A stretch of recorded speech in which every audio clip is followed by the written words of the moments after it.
निहायत ही मुसर्रत और शादमानी के साथ ये इत्तला दी जा रही है कि 30 अप्रैल 2023 बरोज इतवार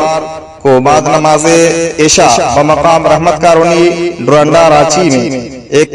अजीमुशान जलसा बनाम उर्से हबीबी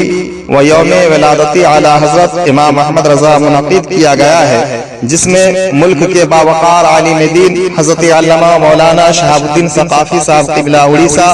व खतीब अहले सुन्नत हजरत अल्लामा मौलाना मुफ्ती अब्दुल मुबीन अहमद मिसबाही साहब क़िबला हजारीबाग और शायर इस्लाम जनाब साजिद इकबाल साहब कलकत्ता और शायर इस्लाम शहनशाह तरन्नुम जनाब शहदा ग़ुलामी साहब और दीगर बावकार मकामी उलमाए किराम और शुरा-ए-इज़ाम भी रौनक़े बज़्म होंगे। लिहाजा आप तमामी हज़रात से गुजारिश है कि उमड़ते हुए सैलाब की तरह शरीके कॉन्फ्रेंस होकर सवाब दारैन हासिल करें।